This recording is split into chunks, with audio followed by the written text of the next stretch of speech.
2015년 주한미군에 한 택배가 옵니다. 그리고 이 택배의 정체가 알려지자 우리나라가 발칵 뒤집혔는데요. 택배 안에는 살아있는 세균 샘플이 들어있었거든요. 세균 있을 수도 있죠. 그런데 이 세균이 보통 세균이 아니었어요. 얘의 정체가 뭐냐? 생화학계의 핵폭탄 탄저균입니다. 탄저균은 우리 몸에 들어와 병을 일으키는 세균이에요. 그런데 탄저균은 한 가지 특이한 점이 있어요. 감염 경로에 따라 피부 탄저병, 호흡기 탄저병, 위장관 탄저병으로 나눠진다는 거예요. 먼저 피부 탄저병은 사람이 감염되는 가장 흔한 경로예요. 탄저균이 피부 상처를 통해 몸 안으로 들어오게 되면 부종과 종기가 생기게 됩니다. 그런데 이 종기의 비주얼이 상당해요. 다음과 같이 가운데 부분이 석탄처럼 새까맣게 변합니다.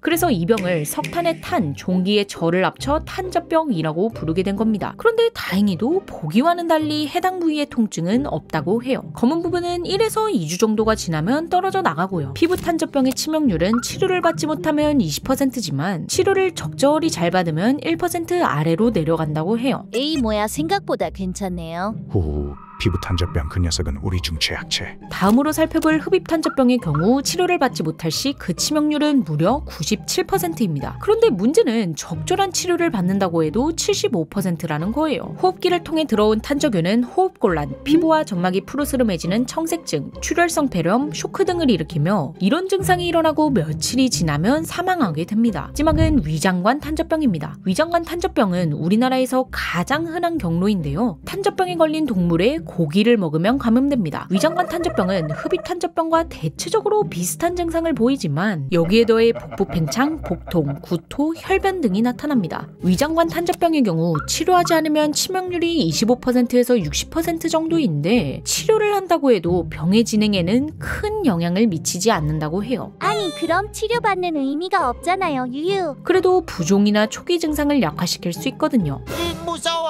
그런데 이 탄저병이 한 가지 약점이 있어요. 바로 동물과 직접 접촉하지 않으면 걸릴 일이 거의 없다는 건데요. 탄저균이 숙주 밖에 있을 때는 다음과 같은 포자를 형성하게 되는데요. 이 포자를 초식동물이 풀과 함께 섭취하게 되면 탄저병에 걸리게 됩니다. 사람은 탄저병에 걸린 동물과 접촉하면 감염되고요. 우리나라의 경우 2000년 이후 감염이 보고되지 않았습니다. 이는 풀이나 토양의 포자가 직접 사람에게 들어오는 경우가 매우 드물고 탄저병에 걸린 사람과 만난다고 해도 전염되지 않기 때문이에요. 그래서 보통의 탄저병은 인간 사회에 퍼지기가 어렵죠. 그런데 이걸 가능하게 만든 미친놈이 있습니다. 바로 제1차 세계대전의 독일이에요. 앞서 탄저균이 밖에서는 포자를 형성한다고 했었죠. 독일은 이 포자를 실험실에서 인공적으로 생산해냅니다. 그럼 이렇게 무색무취의 하얀 가루로 얻을 수 있죠. 이 가루를 2kg만 가지고 액체에 잘 희석해서 서울에 뿌리잖아요. 그럼 10만 명이 사망할 수 있을 정도로 무시무시한 위력을 가지고 있어요. 이처럼 탄저균을 이용한 생화학 무기는 핵보다 싸고 만들기도 쉽고 성능은 또 핵만큼 좋으니 핵을 대신할 생화학 무기라는 얘기까지 나올 정도였죠. 그렇게 많은 나라에서 관련 연구를 이어갔는데요. 그러던 1979년 구소련의 군생화학점 공장에서 탄저균이 누출되는 사고가 발생합니다. 이로 인해 공장 4km 반경의 거주민 중 79명이 탄저병에 걸리게 되었고 이 중 68명이 사망하였죠. 그 후로 20여 년이 지난 2001년 9월 18일 이번에는 미국에서 사고가 아닌 의도적인 테러 사건이 일어납니다. 미국의 언론사, 정치인 등에게 정체불명의 우편물이 왔는데요. 여기에 탄저균 포자가 첨가되어 있었던 거예요. 이 테러로 인해 언론인 1명, 우체국 직원 2명, 일반 시민 2명, 총 5명이 사망하였으며 그 외 17명이 감염되어 생명이 위독한 지경에 처했습니다. 감염자 중에는 생후 7개월의 아이도 있었다고 해요.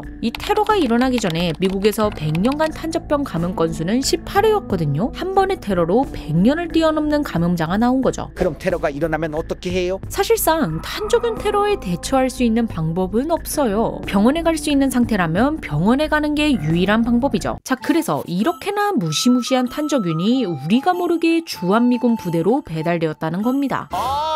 그것도 16차례나요. 야, 이놈들아. 확실히 나라가 뒤집어질만 했죠. 그런데 여기에 더해 이 택배가 이런 걸 전문적으로 다루는 업체도 아니고 그냥 민간 택배 업체를 통해 배달되었다고 해요. 아니 택배 기사는 무슨 잘못이냐고요. 그런데 사실 한미주둔 지휘협정에 따르면 사균화된, 즉 죽어있는 세균의 샘플은 따로 알리지 않아도 된다고 해요. 그런데 문제는 얘가 살아있었다는 거죠. 그리고 만약에 사균화가 잘 되었다고 해도 다른 세균도 아니고 무려 탄 탄저균을 적국도 아니고 동맹국의 한가운데로 들여오는데 이건 조금의 언지는 줬어야 하지 않냐라는 의견도 있고요. 참고로 그 흑사병으로 유명한 패스트균 있죠? 걔네도 한 차례 들여왔었다고 합니다. 그래서 어떻게 됐어요? 다음 해인 2016년에 미군은 이 사건으로 위험에 노출된 사람은 아무도 없으며 해당 사건이 체계적인 부주의에서 비롯되었다고 결론 내리고 여기에 관련된 책임자들을 징계 내렸다고 합니다. 그래서 오늘은 탄저균에 대해 알아봤는데요. 앞으로 다시는 탄저균으로 인해 세계가 떠들썩해질 일이 없었으면 좋겠네요. 그럼 지금까지 몽구였습니다. 시청해주셔서 감사합니다.